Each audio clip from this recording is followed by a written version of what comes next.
Wrestling fans, are you ready?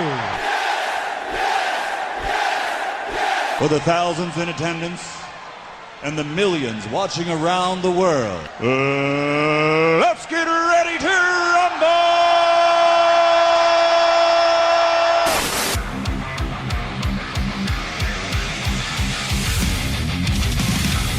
And now, please welcome at this time your hosts, Graham GSM Matthews and RJ Marceau.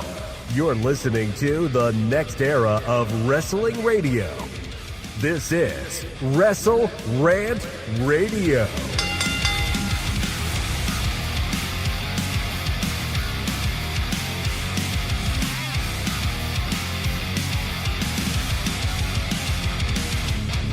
What's going on, guys? Welcome back to WrestleRant Radio here today for October 23rd, 2025. 1 week out from Halloween. We'll be talking a lot more about that next week here on the show. A lot to talk about here on today as well for WrestleRant Radio. I am Graham GSM Matthews, as always being joined by the one, the only, the illustrious Mr. Marceau. Acknowledge him. Brother, what's going on? I'm doing well. How are you? I am doing well as well. Thank you to everyone joining us live here today on this fine Thursday. We'll get to the chats in just a few minutes. But like I said, new episodes available every single Thursday here on the channel, youtube.com/WrestleRant. Check out the video version first before it goes up in the audio version on WrestleRant.com, WrestleRantRadio.com, and all major podcast platforms. Shout out to the channel members: Alexis, Miss Mod, Matthews, Dylan, Giacomo, Mrs. Renee, DJ Swerve1 at Swerve1 on IG, Daniel Malcolm at I'm Quarter on X, Mr. Marceau himself at RJ_Marceau on X, John Ritland on YouTube, Real Honesty with John Ritland right here on YouTube, Richie as well, Red Planet Wrestling on YouTube, Average Grunt, last but not least, check him out on Blue Sky at gruntwrestling.bluesky.social.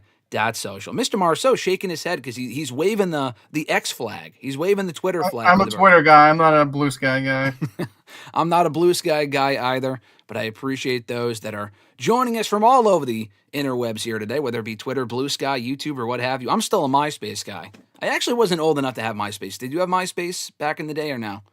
I just probably joined MySpace like right before I got off. Wow, okay. Yeah. No, I like wasn't. MySpace and then Facebook. I was on Facebook like right after it started. Yeah, no, I don't know. Yeah, I don't know when Facebook started exactly, but I jumped on like early 2009, like when I was in 8th grade in like middle school. Definitely way too young to be on Facebook at that point, but you know, it was a bit safer than MySpace. MySpace was a bit taboo back in the day, but yeah, no, I never had a MySpace myself. But like I said, I appreciate those joining us here live today. If you want to support the channel, just like the video, subscribe, hit that notification bell to be notified every single time we go live here on the show, and on Tuesdays for #AskGSM, as well as every time new content is uploaded right here on the channel. Like I said, a lot of stuff to get into here today. WrestleDream happened over the weekend, a pay-per-view I know Mr. Marceau is keeping tabs on for that I Quit main event between Darby Allin and Jon Moxley. I talked a little bit about it the other day. The violence that we saw in that match, the skewers under the fingernails, fucking disgusting. Exactly what it was advertised to be, and a bit tame in some people's opinion. I will get Mr. Marceau's quick 2 cents on that in just a little bit. We also have a new United States champion. I know it's been 6 days since it happened, but I do want to get Mr. Marceau's 2 quick cents on that as well. And Ilja Dragunov, he is back, and he has won the Star Spangled Prize. Also got some stuff to say about the Andrade situation. We had an update on his status last week here on the show. People were asking, or I think the news actually broke during the show, that he had a non-compete, and that's why he wasn't in AEW since he debuted a few weeks ago, or since he returned. There's an update on that situation, as well as someone else that's dealing with a non-compete at the moment, and I just personally can't wrap my brain around it. We'll get into it. Some thoughts on Raw from Monday as well. We have found out the future, the status of the World Heavyweight Championship after Seth Rollins was injured last week at Crown Jewel. Braun Breaker, Bronson Reed, Paul Heyman, all betraying Seth Rollins, and we found out what they're going to be doing as of Monday's Raw. We'll talk about that in a little bit, as well as what the main event's going to be coming up at Saturday night's main event. It says it right there in the thumbnail and the header, but it's going to be CM Punk and Jey Uso. Are we a fan of it? Are we not a fan of it? We'll talk about that as well. And the new World Tag Team Champions crowned on Raw as well on Monday night. And then we'll end with some quick picks for NXT Halloween Havoc. I got my Halloween Havoc shirt on here today. Coming up on Saturday, the next NXT PLE. For as rushed of a build as it is, I am looking forward to the match nonetheless. But like I said, I appreciate those joining us live here today, including Fernando, saying buenos dias, also saying thoughts on Dynamite last night. I didn't really care for the show personally. I kind of felt like it was more of the same. A lot of the same storylines they did at WrestleDream, they're just continuing. Now, Joe and Adam Page, I completely understand. I enjoy that. But they're also continuing Darby and the Death Riders. Why? He just fucking beat Moxley. Can't wait. You can't wait for them in Blood and Guts. I mean, after the coffin match, I figured it would be all over, but even after I quit, we keep it going. Let's go. Hey, let's just keep it going all year round. It's the rivalry that keeps giving all year round. But we'll get into that in a little bit as well. But from Dynamite as well, or the match specifically they had at WrestleDream over the weekend. So they're keeping that going, among other feuds. They kicked off the Women's World Tag Team title tournament last night, or they didn't kick off the tournament. They did reveal the brackets.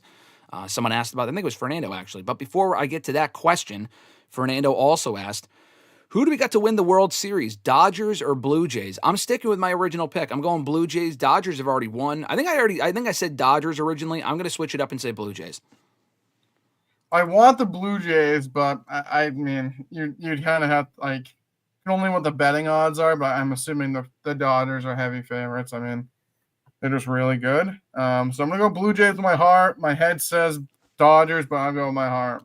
Do they still have Shohei Ohtani? Oh, that's not how you pronounce it. They still have Ohtani. They still have Ohtani? All right. That's he's there till he's dead, pretty much, at this point.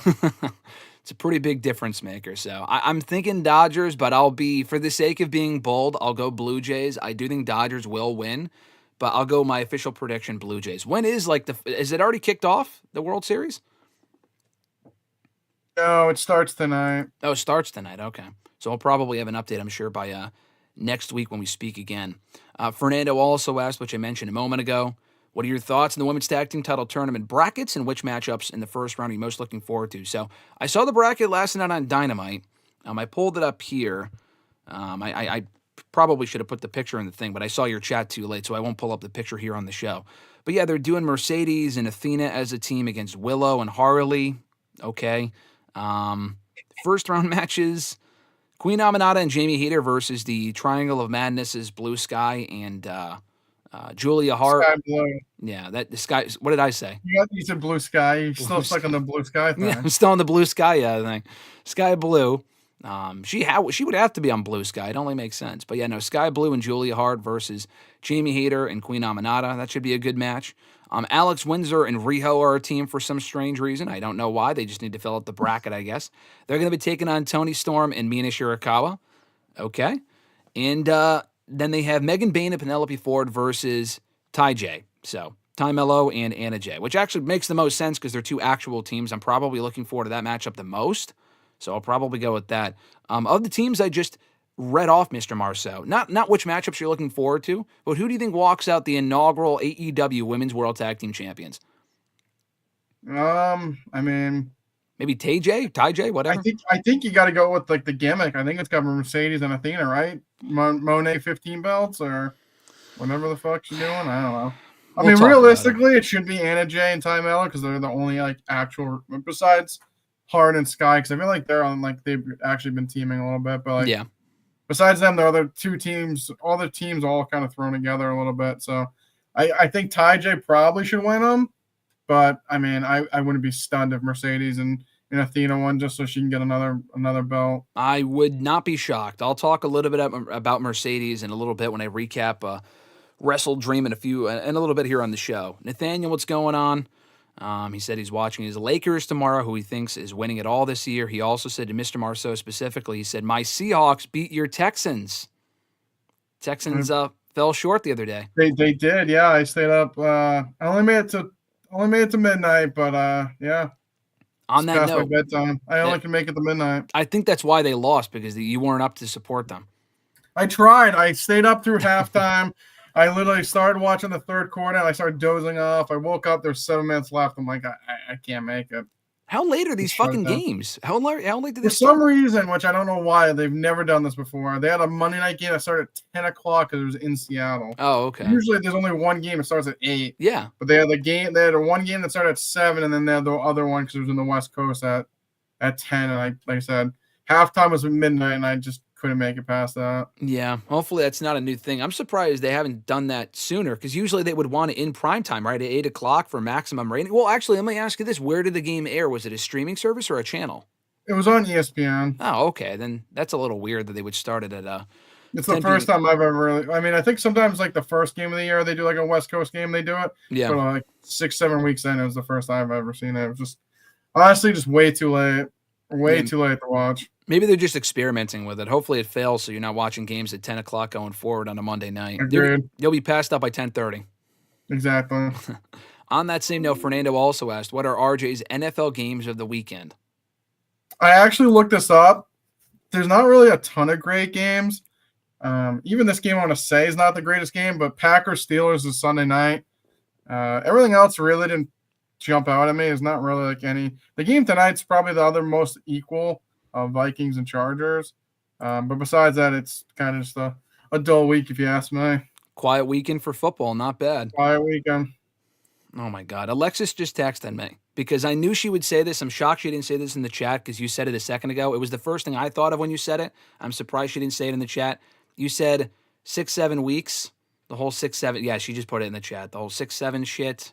The meme that's taken off right now. It's infecting everyone. What do you mean? What did I do? You said 6-7 weeks or something during the football comment. Oh, I said, yeah, it normally happens at the beginning of the season, not 6-7 weeks. I mean, yeah. I'm not a fucking Gen Z, or I didn't mean to do that. My bad. I regret. I don't know. I mean, the whole 6-7 thing's stupid to begin with, and it makes no sense. Yeah. So I apologize for putting that in the ether. Oh, God. 7-8. The first time, like 7-8 weeks. There you go. There you go. 7-8 weeks. Yeah, there you go. There you go. Perfect. Alexis is here also as well. What's going on? Zork also joining us. Fernando asked earlier, who should win the world title between Jey and Punk? We'll talk about that in a little bit. I won't give that away just now. We'll talk about that when we get to Raw in a little bit. Millennial knew what's going on, brother. He said Ilja Dragunov is back because when was the last time a wrestler from Russia ever held a singles title in the WWE?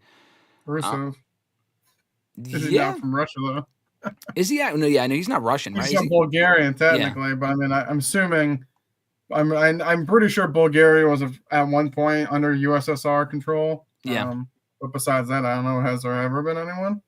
Vladimir Kozlov. I don't know if he was actually from Russia. I forgot where he was from, but he never held a singles title in WWE. And that was also years ago. He was tag team champion. I remember that. I don't know. That's a good question, actually, Noob. He said also because that's what the kids might want to see more of. Blood and violence only to go to ridiculous levels. AEW is good for family and kids. I said that a few weeks ago. We said that. Do I not have that in the notes, Mr. Marceau? Ricochet did say that AEW has family-friendly ticket prices. And also on that same show, Tony Storm told everyone to shave their bush. I'm just saying, that's. I'm just going off of the receipts. I'm just going off of what was said. Hey, yeah. I mean, it's family-friendly. Family-friendly, baby. Trimming bushes, family-friendly. It's a nice PSA.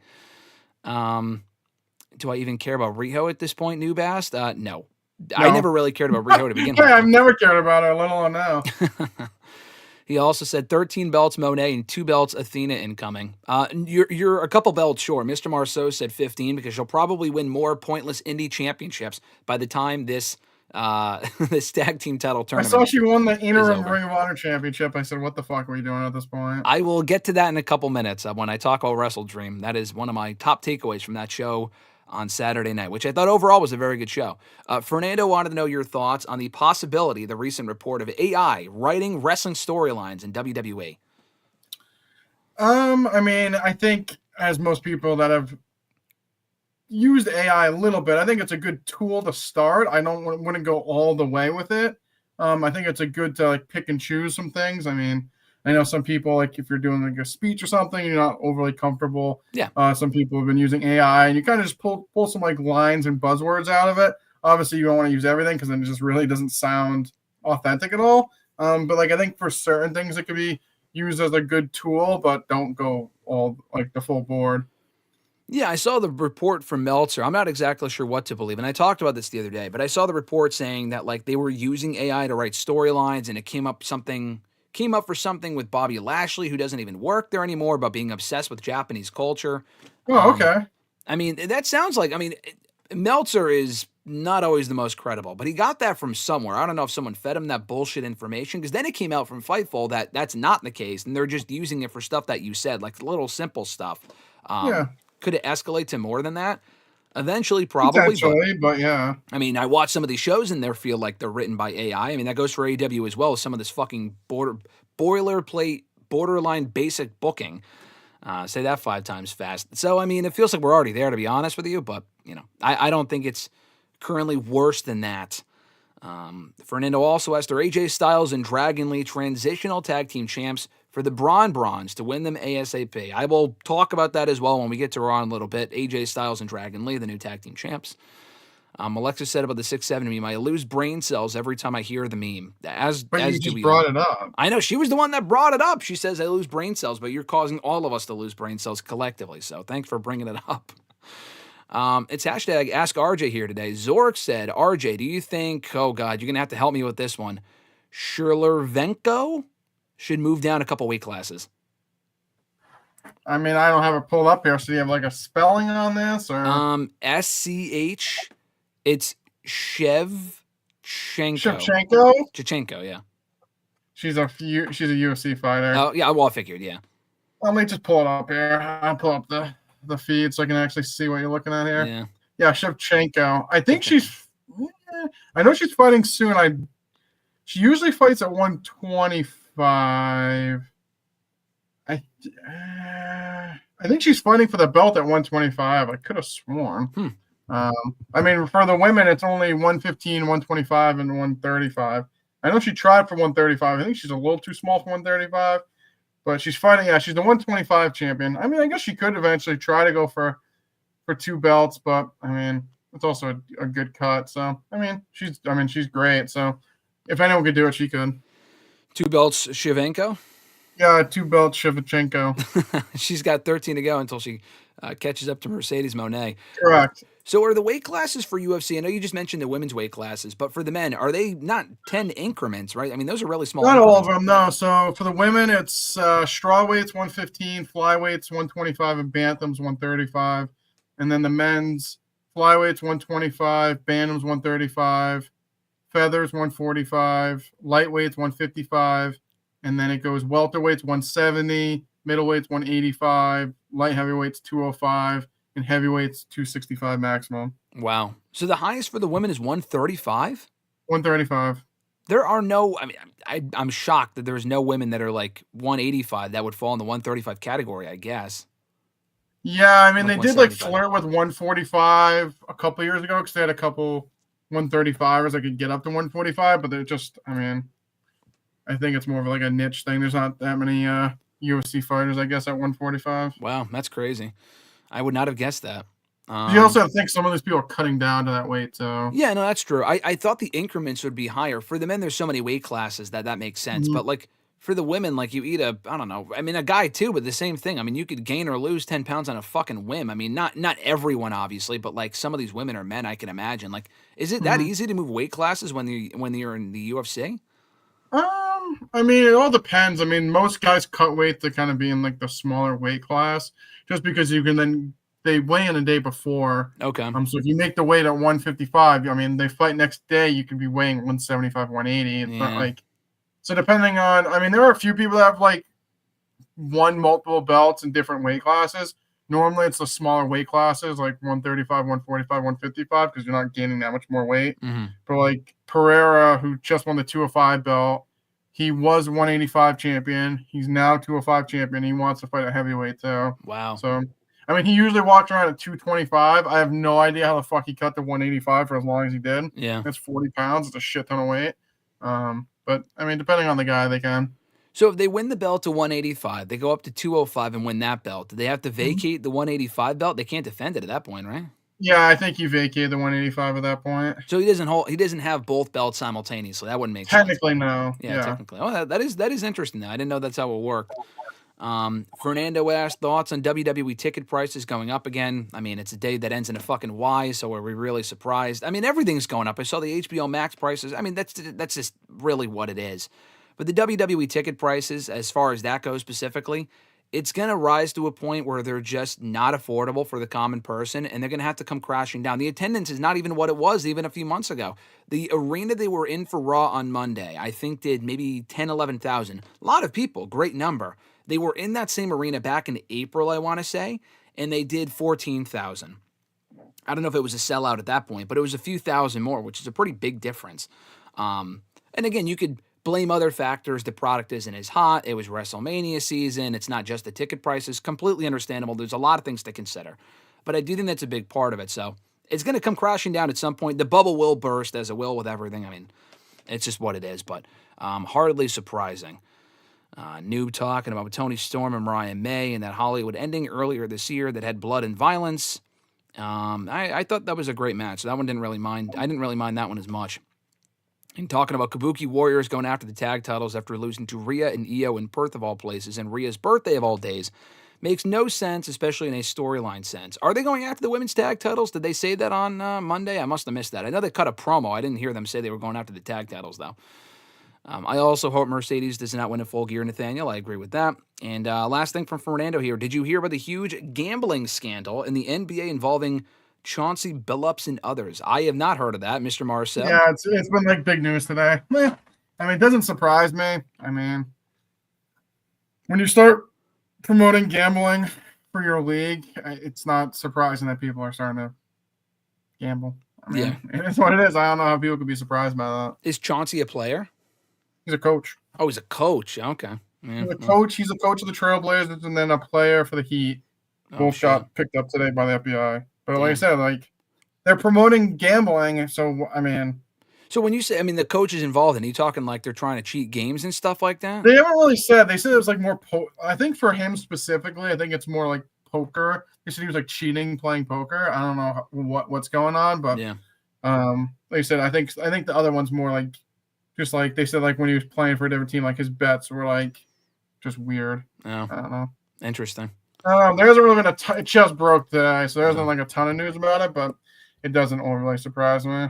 Oh, yeah, Zork just said in the chat, Chauncey used to play and is in the Hall of Fame. Okay. I didn't know if it was like a shoeless Joe Jackson type scenario. I know all about that from back in the day with no, not for that yet, no. Not quite to that effect. Interesting. I'll have to keep an eye on that. I have not seen that so far today, so I'm officially intrigued by this by this NBA scandal.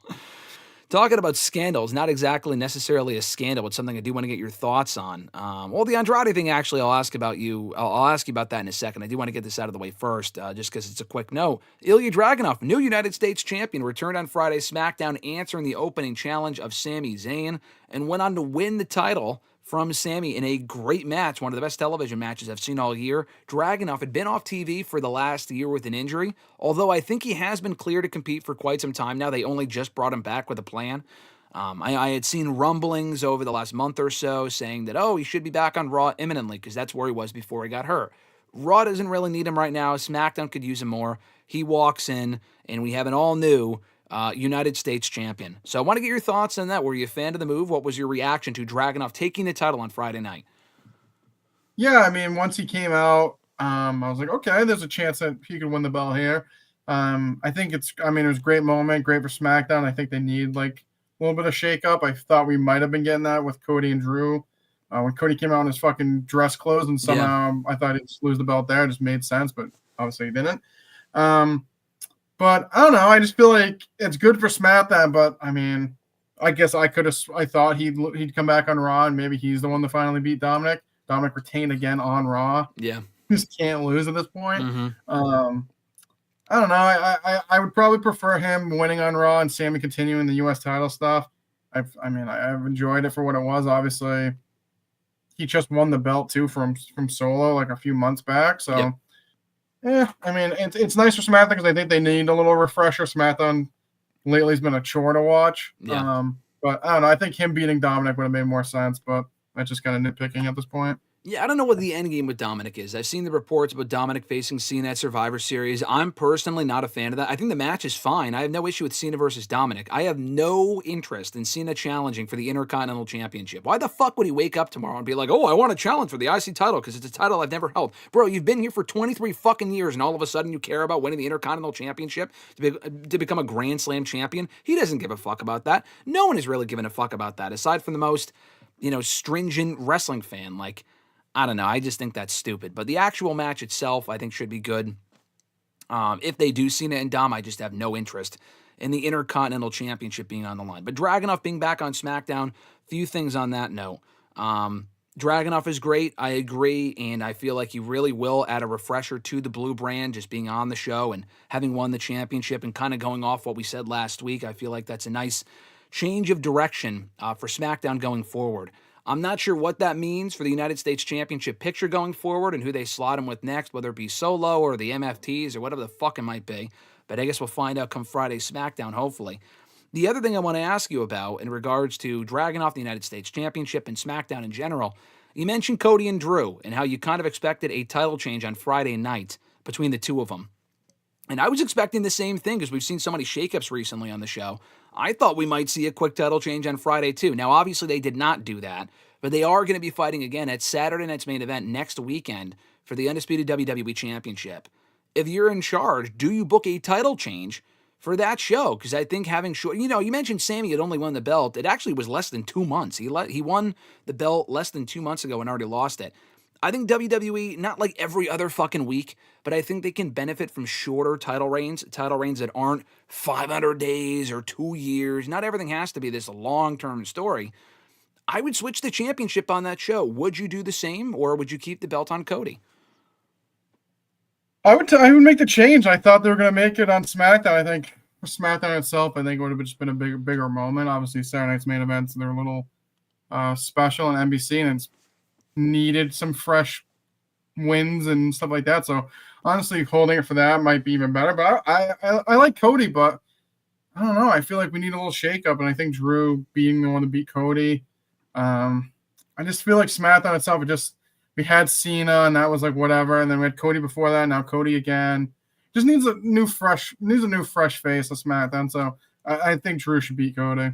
Yeah. Nice fresh coat of paint. I think Drew winning the championship would do exactly that. I agree. Maria, what's going on? They asked, who took out Drew? I mean, I think you mean Jacob Fatu. So Fatu was taken out on SmackDown. Here's another note. He was taken out on SmackDown. He was supposed to fight McIntyre in the number one contenders match, which turned into the match between McIntyre and Cody, which I don't think was for the belt. They said it was, and it wasn't. I have no idea. Doesn't matter. It ended in DQ anyway. But Fatu was taken out. The report is that he has some sort of dental surgery, so he's going to be out for the foreseeable future, but not too long. It was expected he's going to be out for a long fucking time. And then it came out soon after. He won't be out that long at all. Okay. That being said, though, they did write him off on SmackDown by being attacked backstage. Drew said he did not do it. He would be the most obvious option, but he said he did not do it. Now, the other two logical candidates would be Cody Rhodes, if they were to turn him heel anytime soon, which I don't think they should or will. And that leaves the only other person, Randy Orton. And I think you could turn Orton heel. He attacks Fatu. You could do Fatu and Orton at Mania. Orton and Cody in the meantime. You mentioned Cody losing the championship on that show next weekend. What if it's Orton that either on purpose or inadvertently cost Cody the championship? Do you think Orton was the one who attacked Fatu, or would you go in a different direction with it? Yeah, I mean, I think it's better than... I think Cody being the one would just make no sense. Why would he attack Jacob just for Drew to win? But I think Orton would be good. Like I said, I guess they could do him and Cody without the belt on the line. But Drew should win the belt. I don't care how it's done, but Drew should be the one beating Cody at this point. I completely agree. Fernando asked earlier, we've answered this before, but I think just to answer it again, he asked what your favorite I Quit match is. And I think we settled on Matt and Jeff from Backlash 09. Matt and Jeff from Backlash 09, yep. Yeah, because you were at that show. It's a very good match. I would probably say the same, to be honest with you. And I was not at that show. I'm still jealous that you were there, and I was not. But Zork also asking, two questions for Mr. Marceau. The Jey Uso one we'll kind of talk about a little bit later on. But he asked, one, are you still on the Jey Uso bandwagon? Yes or no? That's a yes. Yeet. And two, we'll talk on the bandwagon. Why would he get off? I'm still a Jey Uso fan, but I do have an issue with the booking of what we saw on Raw this week. And that match not really doing much for me at Saturday night's main event, but we'll talk about it. And his second question is, RJ, what's up with the throat tattoo craze? Because so Ilja Dragunov came back with the tattoo on his throat this week, but also Dominic got a fucking tattoo on his neck. I don't know if we could see it on Raw, though. I think his gear might cover it up. Yeah, I mean, I guess that's all the rage on the new tattoo front. I don't know. Cody started a fad with his little tattoo. Yeah, but Cody's just the placement sucks. Well, in the logo itself is cool, but the logo itself is dumb. It's not like Dragunov. The problem is he has a neck tat that should be on his chest, and he has a chest tat that should be on his neck. Yes, yeah, that was just poor placement. That's the problem. I mean, I saw Ilja's. I'm like, that's an aggressive ass neck tattoo. Like you said, I guess Dom did too. I didn't see that. Yeah. But I mean, with Dom, his gear, I'm pretty sure his gear goes up to his neck anyway, so I don't even know if you'd see it. Yeah. But I mean, his arms are covered, so it doesn't overly surprise me. No, it's not entirely surprising. I saw Dominic's, and I don't think I saw it on Raw. I just saw the picture that he posted on social media. But yeah, no, we'll see how many other people follow in their footsteps and get other throat tattoos going forward. But before I talk about WrestleDream, on the topic of AEW, Andrade came out in the last week. We have more details now since we last spoke about this last Thursday here on the show. The reason why he randomly just up and disappeared from Dynamite, apparently, is because of a 1-year non-compete clause that was apparently in his contract with WWE, where Fightful even showed the contract. So this is not a made-up thing or being reported inaccurately. This is legitimately a thing where if you get fired from the company, apparently with cause specifically, there is a 1-year non-compete clause without pay. He's not getting paid by them. He is fired, and he just can't do anything for a year. Now, in a nutshell, a couple of things here. It's really nothing that isn't already obvious. But why the fuck? I mean, first of all, that clause is stupid, which we'll get into. We'll get into that. Says who? Well, we'll get into it. I think it's a dumb clause. But with Andrade specifically, how could he not know that was in the contract? How could AEW not look into this when they hired him? Like, did they just take him at his word by saying, "Oh yeah, I have no non-compete. All right, come on in." I mean, they should probably look. They must have, because they put him on TV, abruptly disappeared, and then it comes out, WWE took action saying, "Hey, no, you can't go there because you have a 1-year non-compete." And it's not as if because he showed up on AEW, he has a 1-year non-compete. That was already in the contract. And he just wasn't aware, didn't have a lawyer look over it, what have you.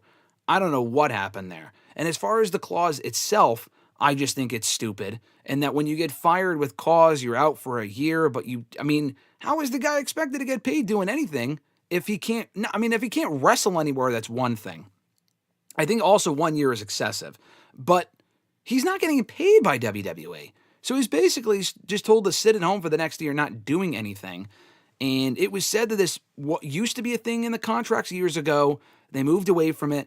Now it's the new standard, but no one really challenges them on it. I mean, Samantha Irvin also came out this week and said, coincidentally enough, the timing kind of worked out well where she did not do this by accident. She clearly said this with intention to kind of draw attention to it. She has a fucking 2-year non-compete. Now, the difference with her was she opted to leave. She said, I want out. I want to go home. I guess she was willing to sign a 2-year non-compete, or it was already in her contract. Why at that point would you not just continue working for the company unless you were having an absolutely awful experience there? You just wanted to desperately get out.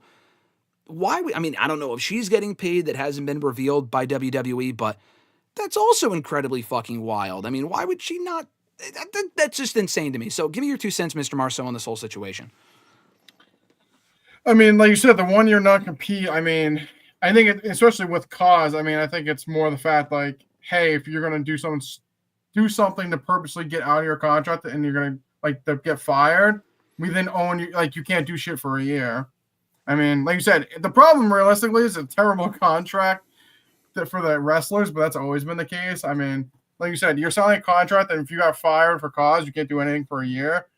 That's just, they have all the leverage. It's just a terrible contract. Yeah. It's just how the contracts in wrestling have always been really bad.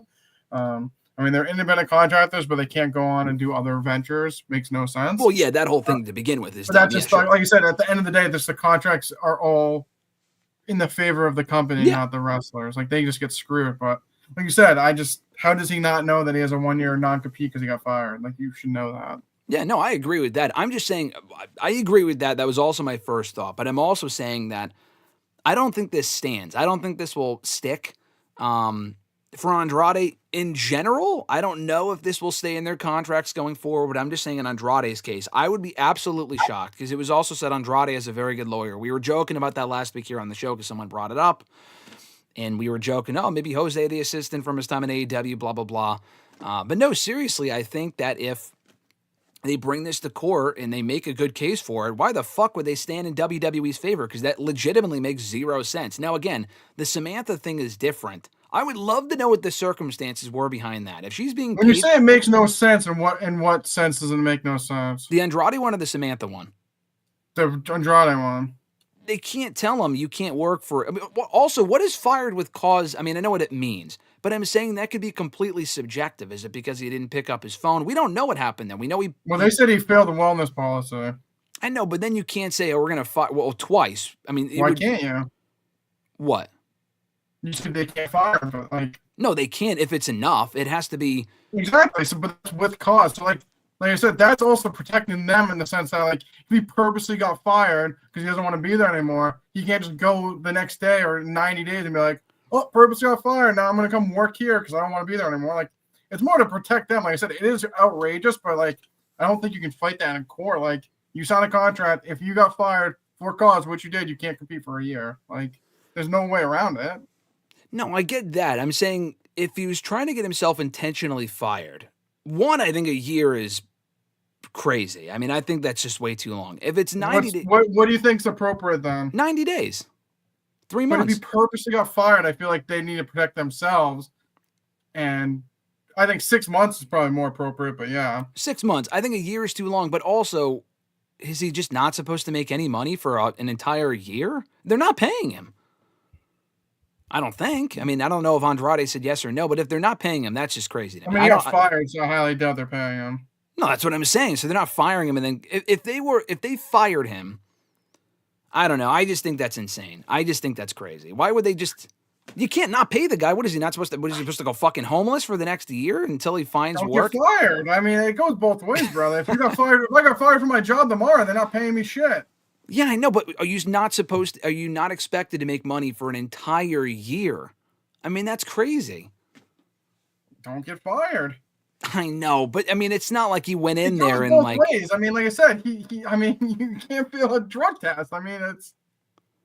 I know, like but he like said, "Shut up," and they fired him. Like he failed a couple drug tests, and at that point, I mean, it's his fault. Typically, if you were to get fired, though, it's not. Correct me if I'm wrong. I would say most places are not telling you can't not go work. Literally, I'm not talking about for a competitor. I'm not talking about I'm talking about like in general. If he wanted to go work at fucking Walmart or something, I mean, he can't because they said no. Like, I just don't get that. No, he can go he can go do something else. Just can't be for wrestling. I don't know. I just think a year is ridiculous. I think that's crazy. Like I said, I'm not saying it's a good clause, but it's like they're trying to protect themselves for basically preventing people from purposely getting fired, or like then getting fired to then be like, "Oh, I got fired. I'm going to work here instead." Okay, well, I guess here's what would make more sense to me, in my opinion.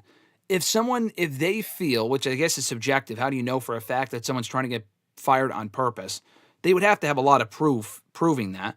But also, too, why not just sue the person for breach of contract? I think like having them sit out, like Andrade is losing money because he's not making money. But why not just sue him? Be like, hey, you try to get out of your contract, we're going to sue you.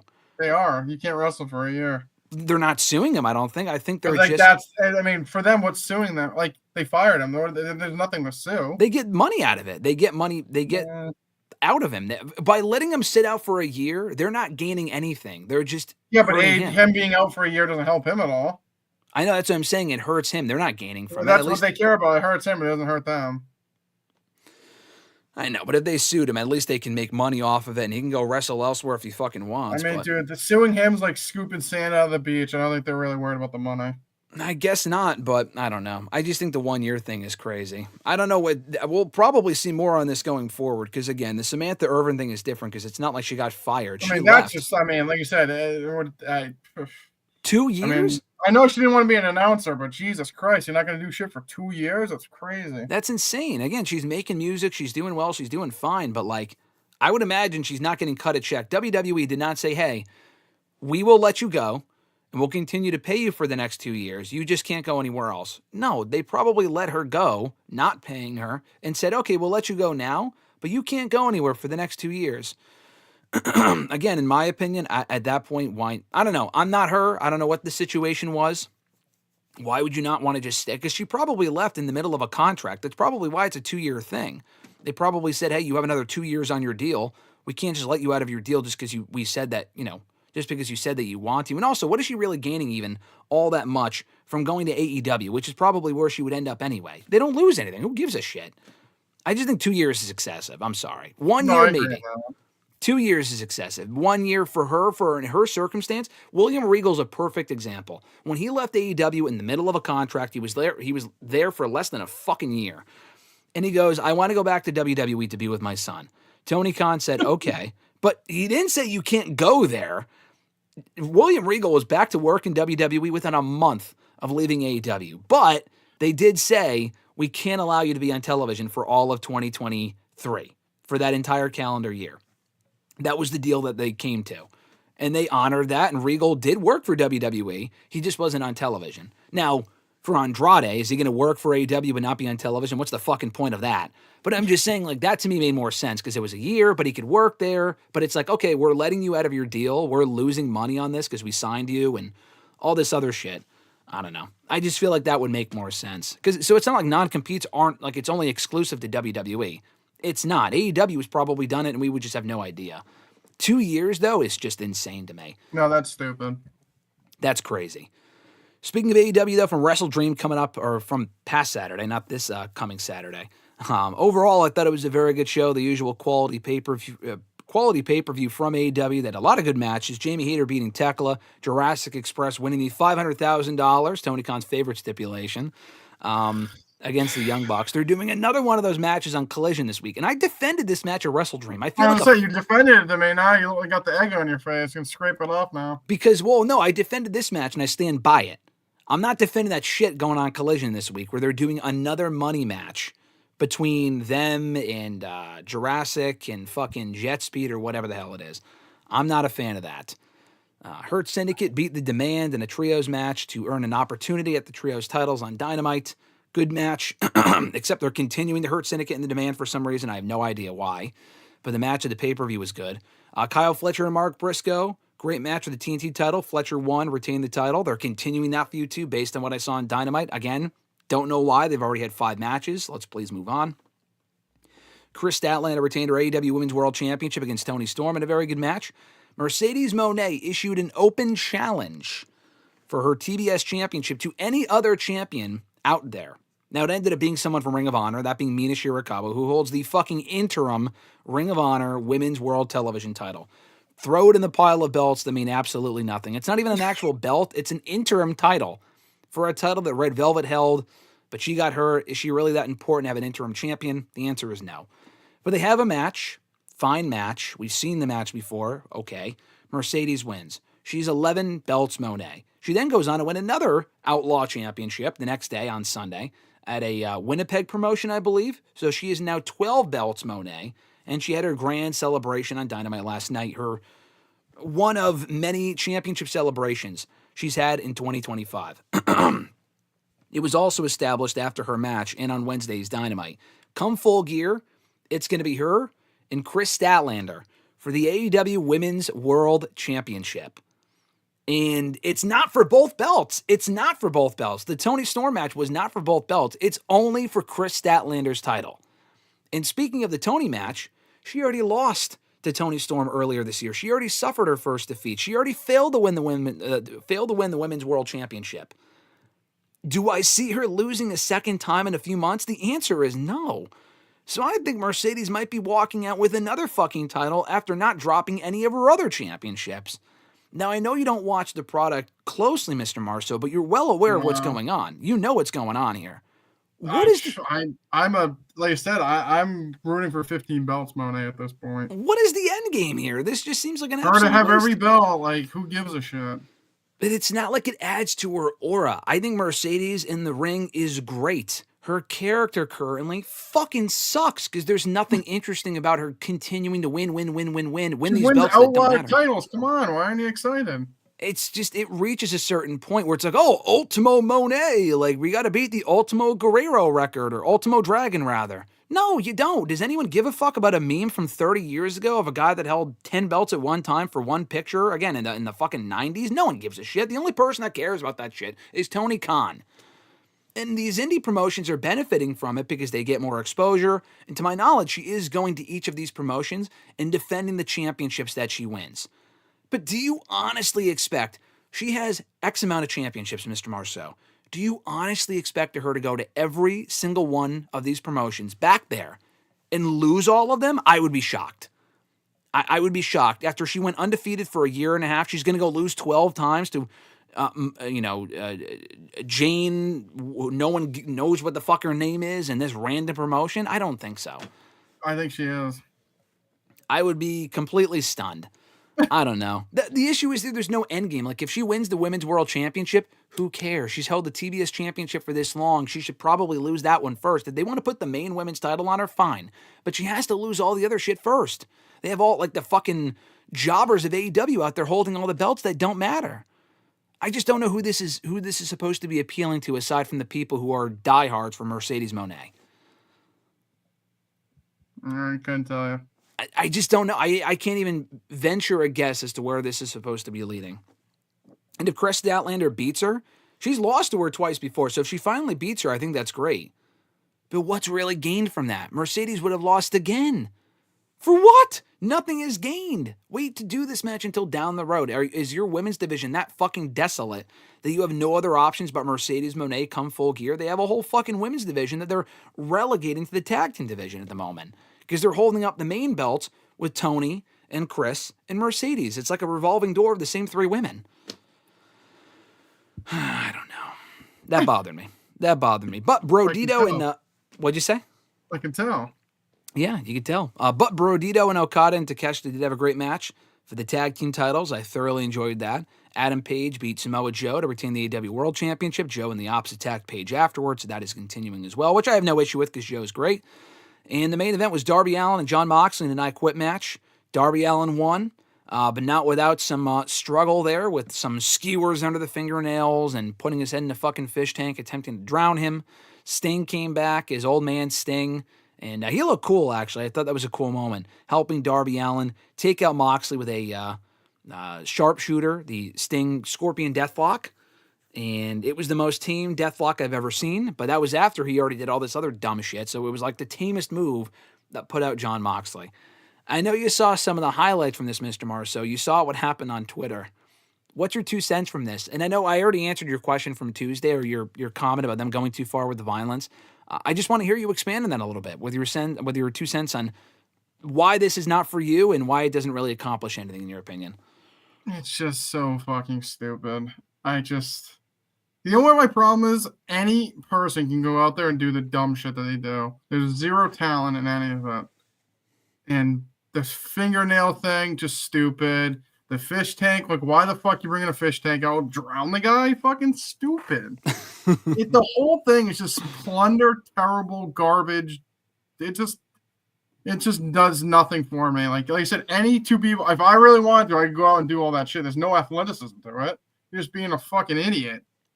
I mean, I saw they had no blood because thank God fucking Missouri has a fucking athletic commission. They wouldn't allow it. Yep. Thank God. Because that shit, they would have looked like they went through a fucking razor blade factory, for Christ's sakes. Yep. But I don't know. That stuff does nothing for me. And they're still continuing the feud because why not? Because, since Darby said on Dynamite, I saw on Twitter, if I'm still breathing, I'm still fighting the Death Riders. Like, dude, move on. We had a fucking coffin match and an I Quit match. Now you're going to continue it? Why? War games, baby. Death match. They should lose you a death. Whoever loses dies. Like, that's the only way you can top what you've already done. Well, the group, realistically, the Death Riders should die. I mean, to be unironic. No, they're adding new members. They have new members. Why would you kill it off now? They added Pac is back, and they have Daniel Garcia in there for anyone that gives a shit about that. It's certainly not me. I don't know, man. I didn't mind the match, but it was exactly what I expected it to be. But I was making this comment, just going off of what you said on Tuesday when I was answering this question from someone, that I just feel like because it's not even really the violence, it's not really for me, okay? But if they do it, like, more once in a while, if they did it more occasionally, Like, and I said this on Tuesday, they did it for Moxley and Omega in that lights out unsanctioned match 6 years ago at Full Gear. And that felt like a spectacle as they weren't doing it every week. And maybe they were, and I'm just misremembering. I don't know. But they didn't do it all the time. They do this shit almost every other fucking week on this show, so it doesn't mean anything. It's not special. And I think it's just appealing to a niche audience that really likes the GCW deathmatch bullshit, and they love it. They're eating that shit up. And if you don't like it, you're basically just a fucking baby. I mean, that's the excuse. And at the end of the day, is it really? I guess I'm the biggest baby out. I guess I'm the biggest baby out there then, because I think it's terrible. I don't know, man. I said this in a tweet. I said this the other day, and I also said this in a tweet the other day during the show itself last weekend. It's not as if it makes me hate the Death Riders more. It's just channel-changing material. Some of it. I just don't want to watch. Like I said, that's why I don't watch. Like, I don't want to see fucking blood in every match. Like, it just does nothing for me. Yeah, and thankfully, like you said, the St. Louis Commission stepped in, and, there was no blood or an excessive amount of blood in that match, but they still had the skewer thing was what really bothered me. Even the fish tank thing, I was like, whatever. It doesn't really. I guess my thing is, why is there a like? You know what the problem is? Yeah, realistically, it makes no fucking sense. Why the fuck is there a fish tank at a wrestling show? That's the other thing that makes no sense in this like garbage deathmatch shit. Oh, we have tacks. Why do you have tacks? Broken glass. Like, why is that there? That's the thing. Is like at least like a table and like a ladder and a chair. Okay, that makes sense. Like you're setting up a ring, so it's underneath the ring. People sit down. There's tables. Like people like this stuff. Like that stuff makes sense. With the CZW and GCW, like the fucking panes of glass and the fucking weed whackers and the thumbtacks, the fish tank, like all this stupid, the lighter fluid. Dumb. Why you're not setting a fire in the fucking arena? Why is there lighter fluid there? It's just dumb. It makes no sense. And these people that love that bullshit get off on it, but it makes no fucking sense. No, I think that's an issue with wrestling in general and not just AEW, because there's a lot of shit that WWE does as well. Why would that be under the ring? But I think it's more of an issue with AEW because we see it more often. I think that's my bigger issue. It's terrible. I think if they did this once in a while, I don't really think it'd be that big of a deal. But because they did it on Dynamite 2 weeks ago, I'm just numb to it. I don't give a shit. It's not like it makes me like, oh, this is so cool. Yeah. Zork said in the chat, the fingernail thing was beyond gross. He also said the fish tank thing was just his morning routine. I mean, this is just average shit for him. I mean, this is just normal stuff for some of these people. And I think just because, and I said this on Tuesday too, just because Darby Allin doesn't care about his well-being and is like, hey, fucking do whatever you want to me, throw me through a pane of glass. He doesn't give a fuck. And Jon Moxley clearly doesn't give a shit. Doesn't mean Tony Khan should allow them to go out there and do whatever he wants. Do you honestly think Tony Khan is coming up at this shit saying, hey, you guys should do this? No, they're coming up with this telling him, hey, Tony, we're doing this. And he says, okay, sounds good. Yeah, no. Like, you got to reel these guys back in at some point. Maybe we'll start to see less of it now that they're not working with each other. But let's face it, Darby was already doing this dumb shit anyway. I think Darby is great. He's going to be world champion at some point. I enjoy Darby. But I don't know. Like, the pane of glass stuff, it's just fucking stupid. Was it a cool looking spot? Sure. But at the end of the day, you're just dumb. Like, I don't think you're heroic. I think you're just dumb. Mankind was doing this dumb shit back in the day. Mick Foley was no less stupider. I'm just saying we saw it a lot less on the main stage. He was like the only one doing it. Yeah, he on was a mainstream level. Yeah, no, a lot of people are doing it. Yeah, I see what you're saying. Lapdog had said they're doing blood and guts with Darby and the conglomeration against the Death Riders. I'm aware. I don't care. Who gives a shit? Do I want to see Orange Cassidy and Kyle O'Reilly versus Pac and Daniel Garcia in Blood and Guts War Games? No, I don't. I have no desire to see that. And Lapdog also said the MO, the Missouri Athletic Commission, had several restrictions for the I Quit match, which is why it was very tame for AEW. I know, and God bless them for it. And honestly, it wasn't even that tame. They worked around it with some of the gross shit they did anyway. And again, the only thing that really bothered me about the match was the skewer thing. The throwing Darby through a table. I mean, they do that shit in NXT all the time with Javon Evans. It's like, whatever. The fish tank thing, it made no sense, but like, okay, whatever. That shit doesn't really bother me. The gross shit, it's like just the idea of it. I wouldn't watch a movie that had that shit in it. And maybe it's just a me issue. But I don't know. And the fact they didn't have a whole lot of blood was probably for the best. And no, the skewer thing was absolutely gross. He said it wasn't gross. Come on. No, that was absolutely fucking disgusting. Just honestly, gross, stupid. Why would you? You can just put them both in the same sentence. But why would you even want to watch that? Like, if you tell me, oh, I want to watch someone get their fingernail ripped off, I would be like, I'm putting you on a list. Like, I think that's fucking weird. I'm sorry. That's fucking strange.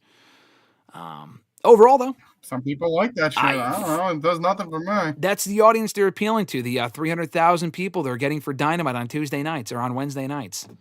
I mean, it might be part of the problem. I'm not saying it's the issue, but it might be part of the problem. Just saying that their product is not more accessible or enjoyable for more audiences. If I had a kid, I'd be like, you're not fucking watching this. Because the whole idea that like, oh, like it's not good for the kids, but it aired at 12 o'clock. They shouldn't be watching it anyway. Wouldn't they just watch it the next day? Like, as a kid, what are you going to tell? I don't know. I just don't agree with that. I just think that's dumb. They can do the hardcore shit more than WWE. I think that's what helps it stand out as an alternative. But there are certain things I wouldn't even show to, like, friends or family. If I had kids, I wouldn't show it to my kids. I'm like, why would I subject them to this? They wouldn't want to watch the rest of it. It'd be fucking disgusting. But I guess everyone's different, I suppose. Fernando asked earlier, who do you think has the best tattoos in wrestling? That's a good question. Simple answer, Randy Orton. Okay. Good answer. Alexis said he has the best and cleanest ones. Yeah, Roman's got some good tattoos too.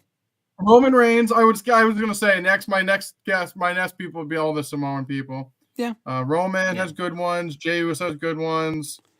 Solos, I mean, just the whole tribal. I don't know, even with their skin complexion, it just comes off really well. I mean, those tattoos also take a shit ton of time to apply, but they just look really good with like their tan complexion as it is. Yeah. But I think if I had to get like any tattoos, like, which I wouldn't, but if I did, Randy Orton's. I don't know, Randy Orton's has always been, even when he just had the back piece, but his sleeve tattoos are really good too. Yeah, no, they're sick. I mean, even Fernando asked, but either of us get neck tattoos ever in our lives? I think you just answered that right there.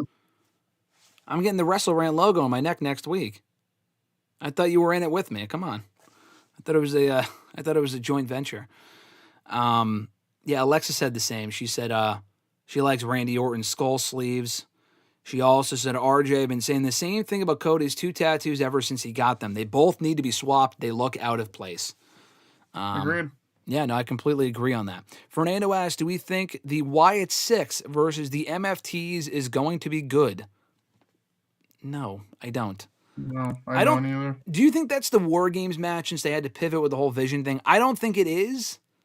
But, I mean, I could see that being a Survivor Series elimination match. I was going to say, I could see that as a Survivor Series elimination match, which I wouldn't be totally against. Yeah. But Blood and Guts, or fucking War Blood Games. And Guts. Thank you. Blood and Guts. You were just saying it, so it got stuck in my head. No, I know. Speaking of talent not being able to work for a year or two, should AEW just release Britt Baker and let her perform elsewhere? She's still employed? Yeah, she still works there. Should they let her go? Yeah, I mean, here's my thing and what I've always said. Does Tony Khan have to let her go? No, he does not. If she signed a contract through 2026 or 2027, is he obligated to keep her? Oh, I mean, I'm sorry. Is he obligated to let her go? No, he's not. Morally wise, and the funny thing is, people are not clamoring for Britt Baker to be freed the same way they were for Ricky Saints and Rey Fenix, because at a certain point, Britt Baker's a star.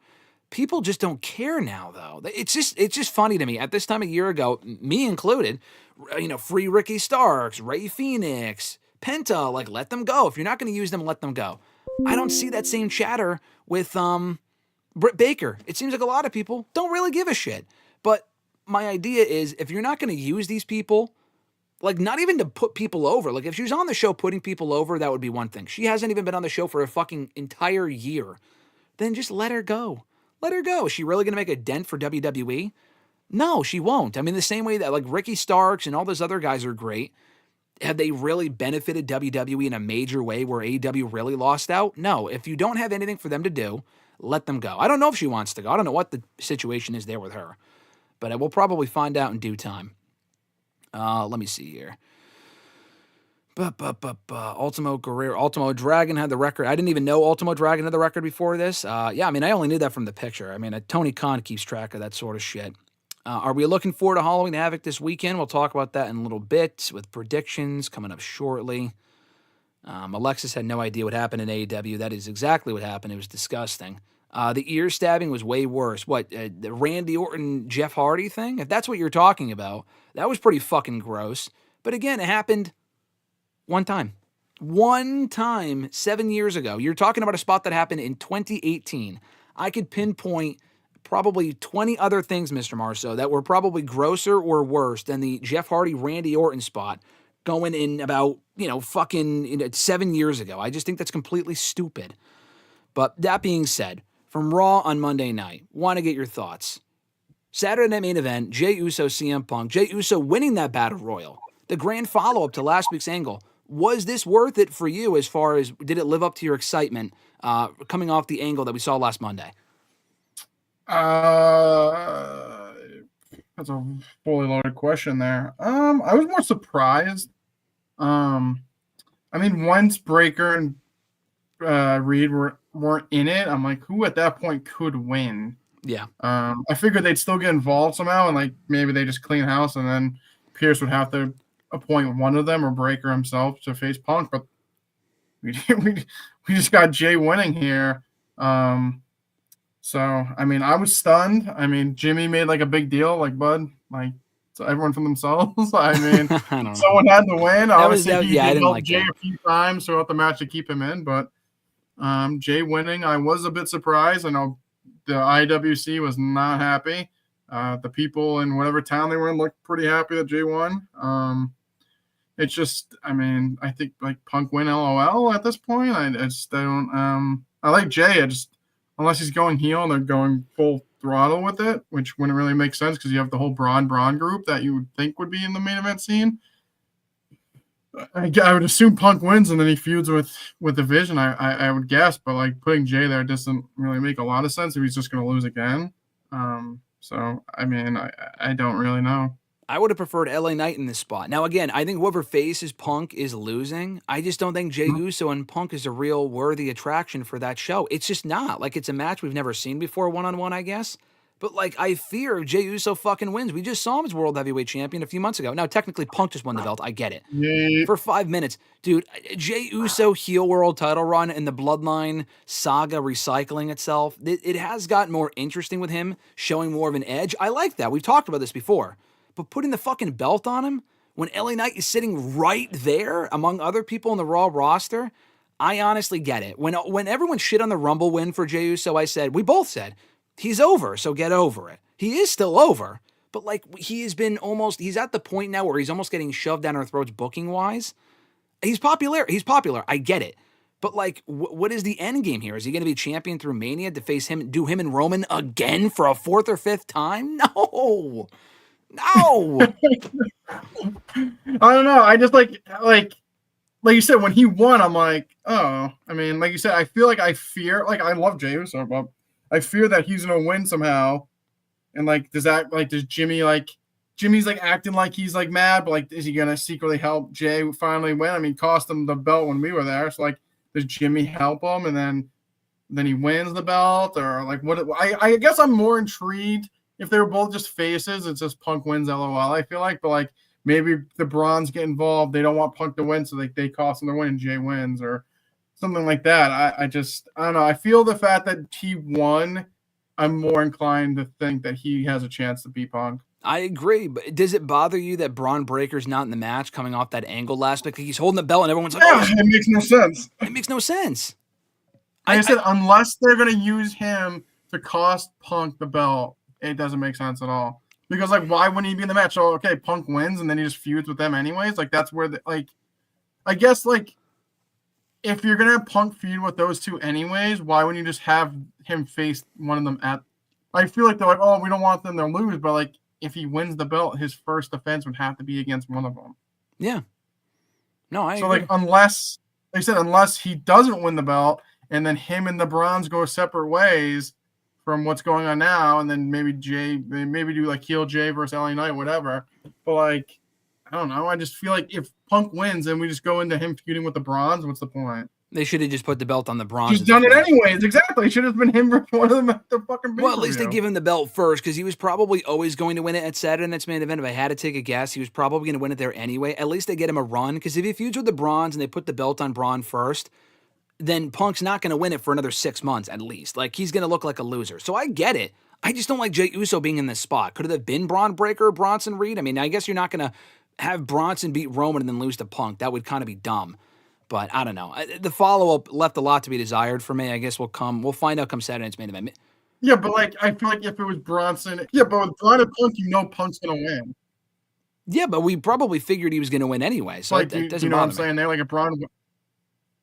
Yeah, but at least now that it's Punk and Jey, who's like teasing a heel turn, we don't really know what Jimmy's doing. Like at least there's like a thought like there maybe I think Braun versus Punk, it's slam dunk Punk wins. At least with Jey, which I don't really want him to win the belt anyways, but at least with him and like what's going on, there is a chance he could possibly win, so it's not as predictable. Yeah.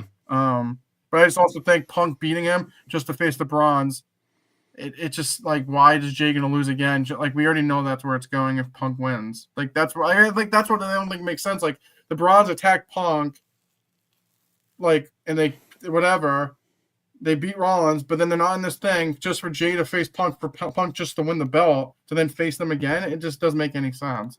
No, unless Jey wins the belt. It honestly only makes sense if Jey wins the belt and they attack Punk and then they just go on a separate feud with Punk. Besides that, it makes no sense. I hope not, because the Punk Braun thing would be the main focus, and like Jey Uso being world champion. If he's not the focus, we're going to end up right back where we were after Mania. And who's even going to work with fucking Gunther again? Like, I think you do him in LA Knight. Yeah, but is LA Knight winning the belt? Probably not, no. Right? No. Dude. He's never winning it. I think people just need to accept the fact he's never winning it. Just put the belt on LA Knight at that point. Everything you just said, I love, except for the fact you're putting the belt on Jey Uso. No, not now. No, I'm not saying. I think Punk should win, but I feel like there's a chance Jey could win. That's I agree. There's absolutely a chance. Absolutely. All right, last thing. I got Halloween Havoc predictions. You want me to let you go now, or you want to give quick picks for this thing? I do quick picks, and then I got to go. Okay. Javon Evans, Leon Slater versus Mr. Iguana and La Parka. Tag team action. Christ. Slater and Evans. Me too. Ethan Page and El Hijo del Wagner Jr. for the NXT North American Championship. He's from AAA. Ethan Page. I agree. Zarya defending the NXT Women's North American Championship on Soul Broker's behalf. I don't think she's actually hurt. Hi, Tyreek. He said, hi, Graham. Hi, RJ Yeet. Tyreek, what's going on? Hi, Tyreek Yeet. What is Love Ziggler? Taking on Blake Monroe for the NXT Women's Championship. Blake Monroe. I hope so.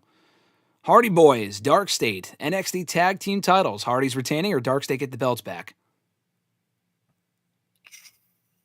Hardy's retain. I agree. I fucking hope so. JC Jane, Tatum Paxley, NXT Women's Championship. I think JC Jane retains. I love if Tatum won. I think JC Jane retains, though. JC Jane's going to retain. And last but not least, Ricky Saints, Trick Williams, NXT Championship. I think this might be it for Trick in NXT. Yeah, Saints got to retain, and it would make sense to put the belt back on track. Yeah, I agree. I got my shirt on coming up on Saturday. All right, Mr. Marceau, thanks for joining us as always. I'll catch you next week, brother. All right, later, people. Yeet. Yeet.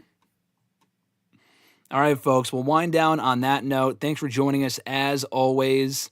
No, Zork, I did not mean Dolph Ziggler. If you have been a fan for any number of months of WrestleRant Radio here on the channel, Love Ziggler is something that Tyreek asked us about many months ago here on the show. He said, what is our Love Ziggler nickname?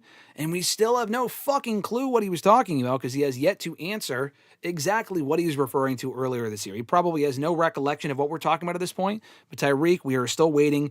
We are still awaiting an answer from you, my friend, as to what exactly that means. But nonetheless, we will be back next week here on WrestleRant Radio, myself and Mr. Marceau, breaking down maybe Halloween Havoc and all this other sort of stuff. So keep an eye out for that next Thursday. I will be I'll be live before then, coming up on Tuesday for #AskGSM. So be sure to keep an eye out for that as well. Coming up on Tuesday here on the channel. But never miss a new episode of WrestleRant Radio every single Thursday here on the YouTube channel, youtube.com/WrestleRant. You can also find the audio version of this very podcast on WrestleRant.com, WrestleRantRadio.com, and all major podcast platforms. Once again, shout out to the channel members: Alexis, Miss Maud Matthews, Dylan DeGiacomo, Mrs. Renee, DJ Swerve1 at Swerve1 on IG, Daniel Malcolm at I'm Quarter on X, Mr. Marceau as well at RJ_Marceau on the Twitter machine, John Ritland, Real Honesty with John Ritland on YouTube. Subscribe to him here on the YouTube. Richie as well, Red Planet Wrestling on YouTube, and last but not least, Average Grunt at gruntwrestling.bluesky.social on Blue Sky. You can also support the channel by becoming a WrestleRant All Access Pass channel member. Get a shout out at the beginning and end of every live stream that we do here on the channel. You get badges and emojis next to your name in the live chats for these videos, early and ad-free access to certain videos, and so much more. More information on that down below in the description box. You can also find the link in the description box to our Pro Wrestling Tees store. Check out the WrestleRant shirt, the WrestleRant Halloween shirt, and the WrestleRant Christmas shirt. Get a shirt, support the show. If you do, let me know. Rhyme not intended. And I will shout you out here on the show, share the picture on social media, what have you. That's about it, folks. Be sure to like this video on the way out, subscribe, hit that notification bell to be notified every single time we go live here on the channel, and every single time we upload new content, which is pretty much every single day here on the channel. So like I said, we will be live next Thursday for WrestleRant Radio, myself and Mr. Marceau, talking all the latest in the world of wrestling, final predictions for Saturday night's main event, quick recap of NXT Halloween Havoc coming up this weekend, the event coming up this weekend, we'll be talking about it next week here on the show, and whatever else is new in the world of wrestling at this time next Thursday for our pre-Halloween episode of WrestleRant Radio, which I am very much looking forward to. Maybe we can get Mr. Marceau to dress up in a costume. I guess we'll find out. But until next then, folks, we will be live again here on the channel, most likely on Tuesday for #AskGSM. So keep an eye out for that. But until next time, folks, for Mr. Marceau, I'm Graham GSM Matthews. Have an awesome rest of your weekend, and we'll catch your ass down the road. Peace. Join Graham GSM Matthews and RJ Marceau every Thursday as they run down their weekly wrestling rants, offer expert analysis, host exclusive interviews, and more. Subscribe today on all your favorite podcast platforms and never miss an episode of WrestleRant Radio.